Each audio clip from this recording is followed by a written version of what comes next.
그 선지자가 이스라엘 왕에게 나아와 이르되, 왕은 가서 힘을 기르고 왕께서 행할 일을 알고 준비하소서.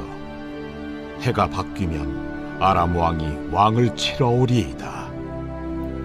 아람 왕의 신하들이 왕께 아뢰되, 그들의 신은 산의 신이므로 그들이 우리보다 강하였거니와 우리가 만일 평지에서 그들과 싸우면 반드시 그들보다 강할지라. 또 왕은 이 일을 행하실지니 곧 왕들을 제하여 각각 그곳에서 떠나게 하고 그들 대신에 총독들을 두시고 또 왕의 잃어버린 군대와 같은 군대를 왕을 위하여 보충하고 말은 말대로 병거는 병거대로 보충하고 우리가 평지에서 그들과 싸우면 반드시 그들보다 강하리이다. 왕이 그 말을 듣고 그리하니라. 해가 바뀌니 벤하닷이 아람 사람을 소집하고 아벡으로 올라와서 이스라엘과 싸우려 하매 이스라엘 자손도 소집되어 군량을 받고 마주 나가서 그들 앞에 진영을 치니 이스라엘 자손은 두 무리의 적은 염소 떼와 같고 아람 사람은 그 땅에 가득하였더라. 그때 하나님의 사람이 이스라엘 왕에게 나와 말하여 이르되, 여호와의 말씀에 아람 사람이 말하기를 여호와는 산의 신이요 골짜기의 신은 아니라 하는도다. 그러므로 내가 이 큰 군대를 다 내 손에 넘기리니 너희는 내가 여호와인 줄을 알리라 하셨나이다. 진영이 서로 대치한 지 7일이라. 일곱째 날에 접전하여 이스라엘 자손이 하루에 아람 보병 10만 명을 죽이매 그 남은 자는 아벡으로 도망하여 성읍으로 들어갔더니 그 성벽이 그 남은 자 2만 7천 명 위에 무너지고 벤하닷은 도망하여 성읍에 이르러 골방으로 들어갔니라. 그의 신하들이 그에게 말하되, 우리가 들은즉 이스라엘 집의 왕들은 인자한 왕이라 하니 만일 우리가 굵은 배로 허리를 동이고 테두리를 머리에 쓰고 이스라엘의 왕에게로 나아가면 그가 혹시 왕의 생명을 살리리이다. 그들이 굵은 배로 허리를 동이고 테두리를 머리에 쓰고 이스라엘의 왕에게 이르러 이르되, 왕의 종 베나다시 청하기를 내 생명을 살려주옵소서 하더이다. 아합이 이르되, 그가 아직도 살아있느냐? 그는 내 형제이니라. 그 사람들이 좋은 징조로 여기고 그 말을 얼른 받아 대답하여 이르되, 베나닷은 왕의 형제니이다. 왕이 이르되, 너희는 가서 그를 인도하여 오라. 벤하닷이 이에 왕에게 나아오니 왕이 그를 병거에 올린지라. 벤하닷이 왕께 아뢰되, 내 아버지께서 당신의 아버지에게서 빼앗은 모든 성읍을 내가 돌려보내리이다. 또 내 아버지께서 사마리아에서 만든 것 같이 당신도 다메섹에서 당신을 위하여 거리를 만드소서.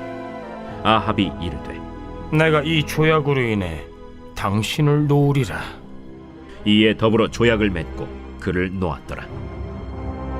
선지자의 무리 중 한 사람이 여호와의 말씀을 그의 친구에게 이르되, 너는 나를 치라. 하였더니 그 사람이 치기를 싫어하는지라.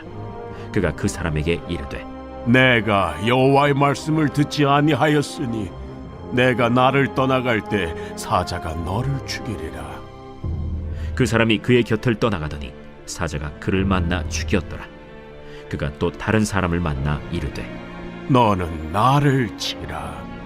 그 사람이 그를 치되 상하도록 친지라.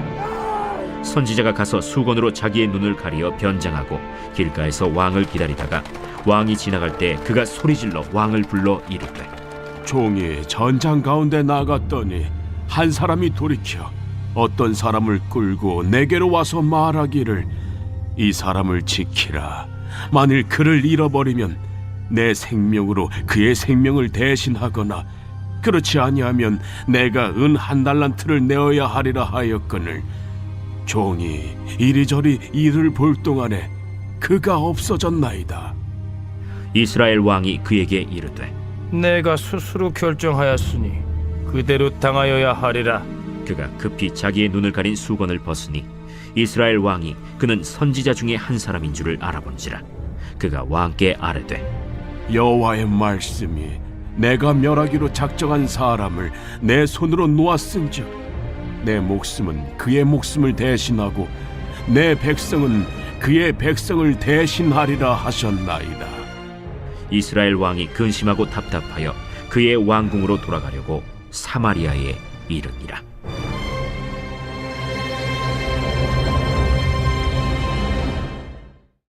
오늘 새벽에도 주님의 보좌 앞으로 나오신 성도님들에게 하나님의 은혜와 평강이 함께 하시기를 축원드립니다. 오늘 열왕기상 20장 후반부 함께 살펴보겠습니다. 열왕기서는 이스라엘 왕들에 대한 이야기죠. 이것은 고대 이스라엘 역사에 대한 이야기가 아니고 왕같은 제사장으로 부름받은 우리들을 위한 복음의 메시지입니다. 다윗이 죽은 이후 솔로몬이 왕이 올랐고, 솔로몬은 하나님의 말씀과 멀어져 하나님 이스라엘을 깨우기 위해 나라를 반으로 나누시죠. 북쪽 이스라엘은 여로보암에게, 남쪽 유다와 베냐민 지파는 르호보암에게 맡기셨습니다. 두 왕들은 공히 우상 숭배의 길로 가게 됐는데요. 여로보암은 백성들의 마음을 얻기 위해 편의주의를 추구하며 금송아지 2개를 만들다가 우상 숭배로 가게 됐고, 르호보암은 그의 어머니가 이방 여인 암몬 사람이었기에 우상 숭배의 길로 가게 되었습니다. 하나님께서는 이 두 왕국을 하나님께로 다시 돌이키기 위해서 여러 방법들을 사용하시는데요.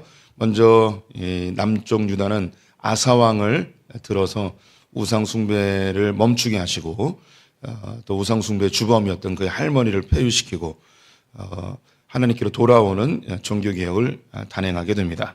반면 북쪽 이스라엘은 여러 왕조들이 바뀌면서 혼란을 겪게 되었고요. 이제 아합 왕이 시돈의 공주였던 이스벨과 결혼하며 바알과 아세라를 섬기는 것이 전 국토에 만연하게 되었습니다. 선지자들을 죽이고 하나님과 점점 멀어지게 되죠. 이때 엘리야를 들어 아합 왕에게 메시지를 전하십니다. 3년 동안의 기근을 통해 하나님의 메시지를 전하시고, 또 갈멜산에서 바알의 선지자 450과 영적 대결을 하여 승리하는 모습을 통해 하나님의 메시지를 전달하시죠. 바알보다 하나님이 참된 하나님이심을 아합 왕과 백성들이 깨닫게 하기 위함이었습니다. 하지만 이세벨은 더욱 분노하여서 엘리야를 죽이려고 하였고, 엘리야는 겁에 질려 호렙산으로 도망하였다가 하나님의 메시지를 통해 다시 돌아오게 됩니다. 하나님은 엘리야에게 3가지의 명령을 내리시죠. 다메섹에 가서 하사엘에게 다음 왕이 될 것을 기름 부어 알려주고, 예후에게 북이스라엘의 왕이 될 것을 기름 부어 알려주고, 엘리사에게 기름 부어 차기 선지자임을 알려주라고 이야기합니다. 이 상황 속에서 이 북이스라엘에게는 아람과의 전쟁이 일어나게 됩니다. 하나님은 자기 백성들을 돌이키기 위해 기근, 질병, 그리고 전쟁 등을 통해서 메시지를 전달하시죠. 전쟁이 마지막 방법인데요. 이 전쟁이 일어날 때에 아합 왕이 하나님께로 돌아오기를 하나님 요구하시고 또 원하셨습니다. 아람 군대가 쳐들어왔을 때에 이 베나닷이 32명의 연합군과 함께 32명의 왕들의 연합군과 함께 쳐들어왔습니다. 이 32명의 왕들은 이 아람이 통치하는 속국의 왕들이었는데요. 이 아람의 베나닷이 큰 제국을 만들고자 했던 것입니다. 이 북이스라엘을 정복하기 위해 연합군이 왔는데 하나님의 선지자가 이 아합 왕에게 겁에 질려 있는 아합 왕에게 작전을 알려주십니다. 그래서 여기서 승리하게 될 것이고, 하나님이 여호와가 하나님이신 줄 너희가 알길 바란다. 주님께로 돌아오길 바라는 거죠. 우상들을 다 버리고 하나님께로 돌아오길 바라는 메시지를 전달했습니다. 그 작전은 각 지방의 고관들의 청년들, 이들은 이 고관들을 지키는 근위병이나 정예부대, 젊은 용사들 이런 사람들인 거죠. 그래서 이들을 모았습니다.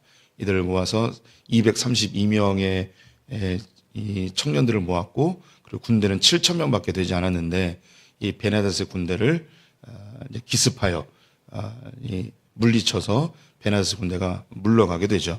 그래서 1차전에서 어마어마한 승리를 얻게 됩니다. 이건 골리앗과 다윗의 그런 싸움과 같았는데 하나님의 은혜로 승리하게 된 것이죠. 이 아합 왕이 이 사건을 보고 하나님께로 돌아오기를 바라는 하나님의 메시지였습니다. 이 전쟁에서 전쟁이 승리한 이후에 이 선지자는 아합 왕에게 다시 이야기합니다. 내년 이맘쯤에 다시 전쟁이 일어날 겁니다.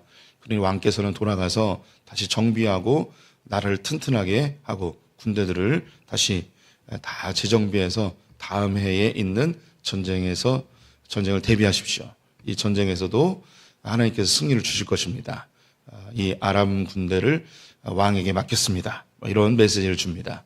이 베나닷 역시 다메섹으로 돌아가서 자신들의 패배의 원인을 찾죠. 그 패배의 원인을 어디에서 찾냐면 32개의 이 속국들의 왕들이 전심을 다해서 전쟁하지 않았기 때문에 이렇게 된 것이다. 그리고 내년에 다시 정비하여서 전쟁을 합시다. 이를 위해서 그 왕들을 다 폐위시켜버리고 대신에 총독을 두어서 그 총독들이 다스리게 하십시오. 총독들로 하여금 말과 병거들을 다시 재정비하여서 다음에 전쟁에 나갑시다.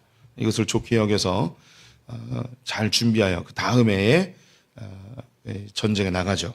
이때에 이 전쟁터는 사마리아가 아니었고 이 지금의 이제 시리아에 있는 골란 고원인데요. 이 요단강 건너편에 갈릴리 요단강 건너편에 보면 아주 넓은 평야 지역이 있습니다. 그래서 그들이 하는 이야기가 우리의 패배의 원인이 이스라엘의 신은 산의 신입니다. 만약에 평지에서 싸우게 되면 우리가 분명히 이길 겁니다. 이 작전을 쓴 거예요. 그래서 이 아벡에 있는 이 골란 고원으로 이스라엘 백성들을 끄집어내서 전쟁을 하려고 한 것이죠. 이때에 하나님께서 또 이제 그 이스라엘 백성들을 도와주십니다. 오늘 성경에 보니까 이스라엘은 그 모양이 2개의 염소떼 정도였고, 그리고 아람 사람들은 이 평야 지역을 완전히 다 뒤덮었다고 이야기합니다. 매우 은유적인 표현이죠. 그 숫자적으로 상대가 되지 않는 어마어마한 이 아람 군대에 비해서 이 이스라엘 백성들은 너무나 연약하고 또 부족한 숫자였다는 것을 보여줍니다. 이때에 선지자가 다시 나타나서 하나님께서 이 전쟁을 승리로 이끄실 것입니다. 하나님이 여호와가 하나님이신 줄을 아시고 주님께로 돌아오십시오 라는 메시지를 전달하죠. 이 전쟁에서 이 7일 동안 서로 염탐을 하다가 7일째 되는 날 전쟁을 하게 되는데요. 이 아람의 군대가 보병 10만 명이 이스라엘 백성들에 의해서 죽임을 당하게 됩니다. 이들은 겁에 질려서 아벡으로 도망을 하게 됐는데 너무 많은 숫자가 일순간에 이 아벡 성읍으로 들어갔다가 성벽이 무너지면서 2만 7천 명이 또 죽게 되었습니다. 베나닷은 겁에 질려서 골방으로 숨어 들어가게 됐는데 신하들이 이야기하기를 아합 왕이 인자한 사람이라고 합니다. 우리가 항복을 하면 분명히 목숨을 살려줄 겁니다. 그래서 그는 베옷을 입고 머리에 띠를 두르고 이 아합 왕에게 나가서 항복을 선언하죠.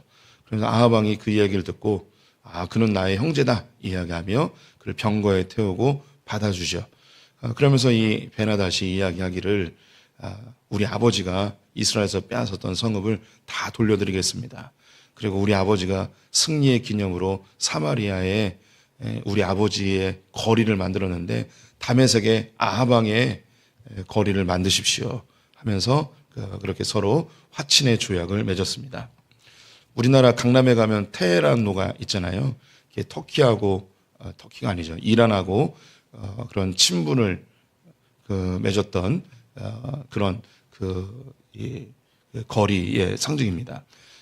캄보디아 수도인 푸놈펜에 가면요, 김일성 로가 있어요. 그래서 캄보디아가 공산화되었을 때 북한하고 관계가 좋아서 그것을 기념하여서 김일성 로를 만들었습니다.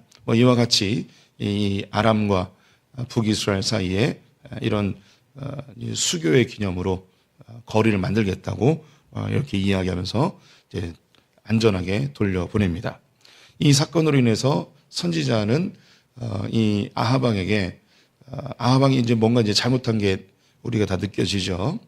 그래서 이 선지자가 행동의 메시지, 삶의 메시지로 자기가 엄청 얻어맞는 모습을 보입니다.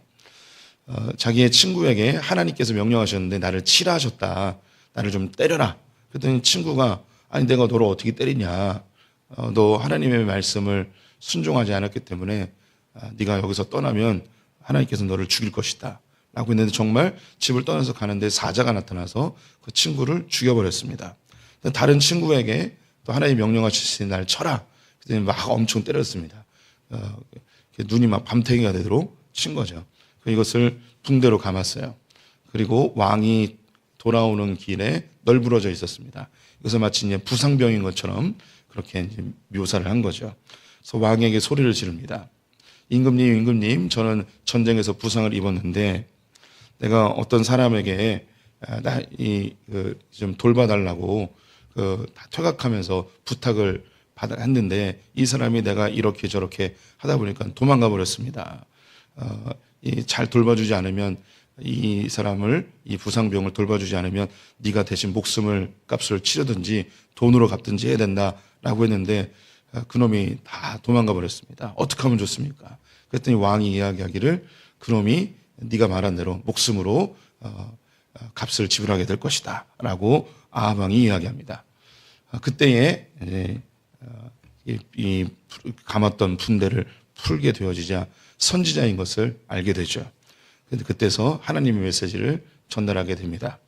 이렇게 사람과 사람 사이에서 약속한 것도 제대로 지키지 않으면 목숨으로 값을 지불해야 하는데 이 아람 군대를 이 아합 왕에게 하나님께서 맡기셨습니다. 이 아람 군대를 다 물리칠 것을 하나님께서 아합 왕에게 맡기셨는데 왜 베나닷을 살려주셨습니까? 이 베나닷의 생명을 당신이 대신 갚아야 되고 아람 군대의 목숨값을 이스라엘이 지불해야 될 것입니다. 라고 하면서 떠나게 되어지죠. 하나님이 그거 하기 전에 하나님께서 그 성경에 보면 세 가지의 방법으로 예언을 하세요. 첫 번째 예언이 우리가 제일 금방 알 수 있는 게 기록된 하나님의 예언입니다. 그래서 선지자들이 자신이 하나님께로 받은 예언의 메시지를 기록을 하죠. 두 번째 예언의 방법은 선포의 예언, 음성의 예언입니다. 그래서 하나님이 말씀하시면 그 예언을 언어로 선언하면 다른 누군가가 이걸 받아 쓰죠.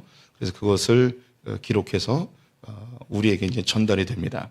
세 번째는 행동으로 하는 예언입니다. 그걸 삶의 예언이라고도 하는데요. 이 욥기를 직접 기록한 건 아니에요. 욥이 자기의 삶으로 삶을 살아냈는데 그것이 후대에 기록이 된 거죠. 그래서 삶을 살아낸 것이 기록이 돼서 이걸 삶의 예언이라고 합니다. 우리 오늘 본문에 보았던 이 그 선지자가 엄청 맞죠. 자기의 행동으로, 자기의 모습으로 아합 왕에게 예언을 하고 있는 겁니다. 그래서 이것을 이제 삶의 예언, 행동의 예언이라고 하는데요. 이것은 우리 성도님들도 마찬가지입니다. 내가 살아가고 있는 이 삶의 태도와 이 삶의 행적들이 내 자녀들에게 혹은 우리 지체들에게 삶의 예언이 되고 또 이 세상에 믿지 않는 사람들에게 예언의 메시지가 됩니다. 그래서 착한 행실로 하나님을 드러내는 이것이 우리에게 명령하신 하나님의 예언의 방법인 것이죠.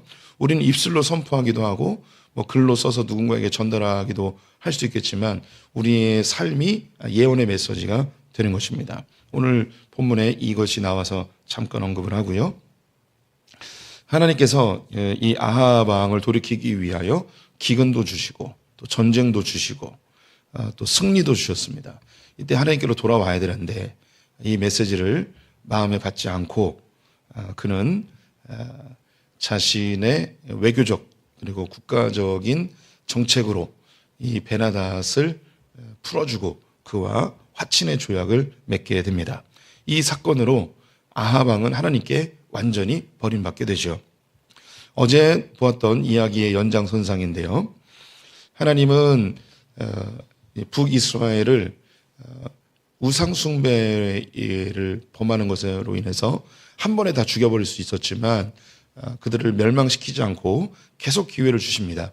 그것은 다윗과 맺은 언약 그리고 아브라함과 맺은 언약이 있었기 때문에 그 언약을 지키시기 위한 하나님의 열심이죠. 그 가운데 북이스라엘을 한 번에 버리지는 않으시지만 그곳을 통치하는 지도자들은 계속해서 바꾸십니다.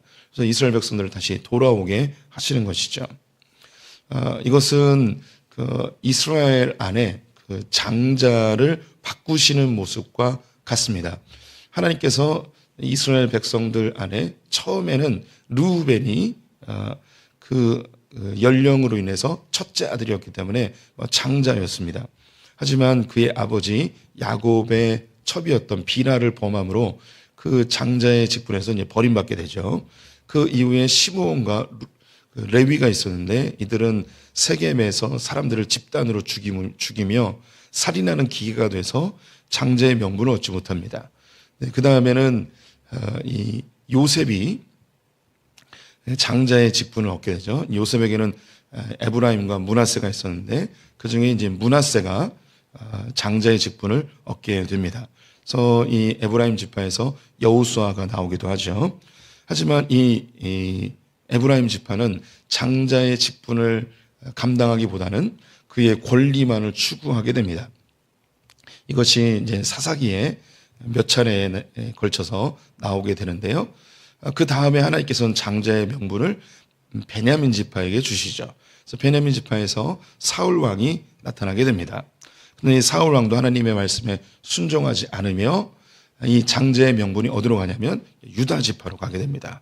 여기서 다윗이 나타나게 되죠.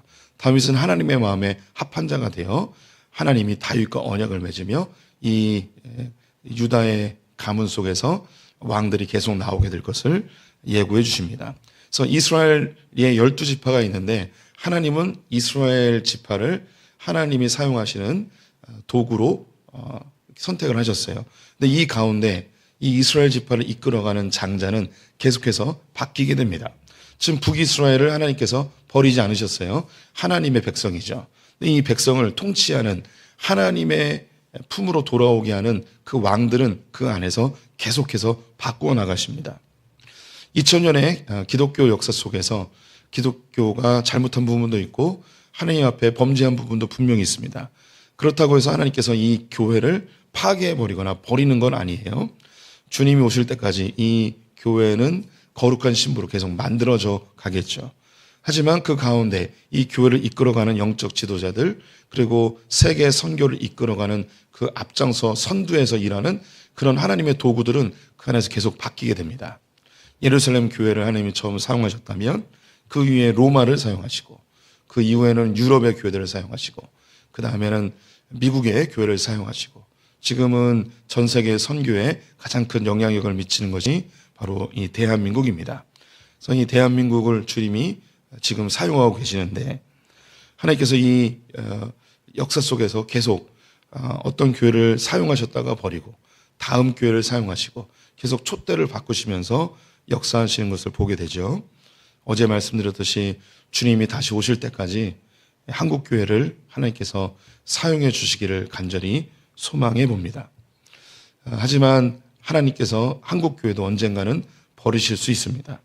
하나님의 명령에 온전히 순종하지 못하고 세상과 타협하게 되고 세상과 혼합되어지면 이 한국 교회도 하나님께서 촛대를 옮겨 다른 나라를 사용하게 되실 것입니다. 조금만 더 이야기를 하면 우리 성도님들이 이제 세계의 다른 나라들도 보시게 되시죠. 우리 대한민국을 대신할 만한 선교의 나라가 아직 세상에 없습니다. 지금 세계에서 선교를 감당할 수 있는 나라는 두 나라밖에 없어요. 미국하고 한국인데요. 미국 교회가 점점 힘이 약해지고 또 미국은 세계 절대 강대국이어서 많은 나라들이 미국 선교사들을 별로 좋아하지 않아요. 미국하고 관계가 별로 안 좋아요. 다. 거의 모든 나라가 안 좋아요. 그래서 미국 선교사보다는 전 세계에 있는 많은 선교주들이 한국 선교사를 원하세요. 그래서 한국에서 계속 선교사를 파송해 주어야 하고요. 또 우리 소풍교회도 그 일에 더 적극적으로 동참할 필요가 있습니다. 그런데 한국을 대신할 수 있는 나라가 아직 없어요.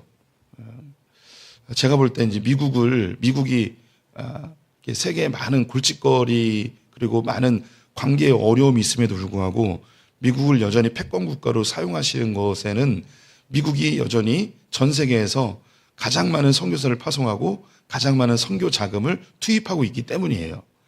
미국에서 파송한 선교사가 10만 명입니다. 엄청난 돈이 선교지로 흘러가고 있어요. 상대적으로 한국 교회는 선교사님들이 한 2만 명쯤 됩니다.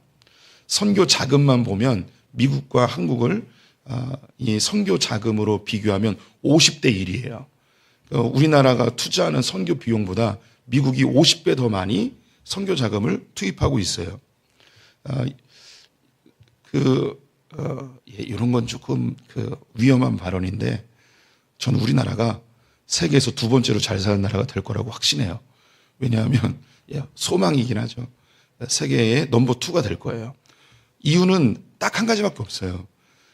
한국이 선교를 더 많이 투자하기 위해선 한국에 복을 더 많이 주셔야 돼요. 그래야지 이게 흘러갈 수 있거든요. 그런데 이 미국이 하나님 앞에 바로 서지 못하면 하나님께서 그 촛대를 옮기시겠죠. 지금 미국 다음으로 선교를 할 수 있는 나라는 대한민국밖에 없습니다. 그럼 대한민국을 하나님께서 버리신다면 조건이 하나밖에 없어요. 우리를 대신할 수 있는 선교를 감당할 수 있는 나라가 있어야만 촛대를 옮기시거든요. 그런데 보시듯이 전 세계에서 이 선교를 감당할 수 있는 나라는 아직 없어요. 한국밖에 없어요. 그래서 하나님의 관점으로 보면 한국은 하나님에게 꼭 필요한 나라예요. 그래서 우리가 깨어 있어야 되고 하나님께 바르게 반응해야 돼요. 이 아합 왕을 하나님께서 계속 기회를 주시다가 마지막에 순종하지 않을 때 버리신 것처럼 한국 교회가 하나님 앞에 바르게 말씀 위에 바로 서고 또 우리에게 주신 이 복을 반드시 흘려보내는 축복의 통로로 사용이 돼야만 한국 땅이 바르게 설 수 있습니다. 이 일에 우리 소풍교회가 또 사용되길 원하고, 하나님께서 제가 요즘 계속 기도하는 게 이 나라가 매우 혼란스럽잖아요. 위태로워 보이고 어떻게 될지 모르는 위기 속에 있는 듯합니다. 이 가운데 하나님, 주님 오실 때까지 이 대한민국이 마지막까지 선교의 한국으로 사용되게 해주십시오라고 계속 기도하고 있습니다. 우리 교회 역시 하나님 앞에 바르게 행동하지 못하면 하나님께서 이 부흥의 역사를 언제든 옮기실 수 있습니다. 또 우리 성도들의 삶에서도 주님이 주시는 축복이 하나님 앞에 바르게 사용되지 않으면 하나님께서 언제든지 멈추게 할 수도 있고, 또 나 당대에는 이것이 유지될지라도 나의 후손 때에 또 멈출 수도 있는 것입니다. 그래서 늘 우리가 부유할 때 더 주님께 깨어 있어야 하고, 또 우리의 삶에 일어나는 환경의 변화들을 하나님의 관점으로 잘 분별하여서 이렇게 깨어 있는 성도들이 되어야 할 것입니다. 우리 소풍교회가 마지막까지, 그리고 이 대한민국이 주님 오실 때까지 그렇게 사용받는 교회 되기를 간절히 소망합니다. 기도하겠습니다.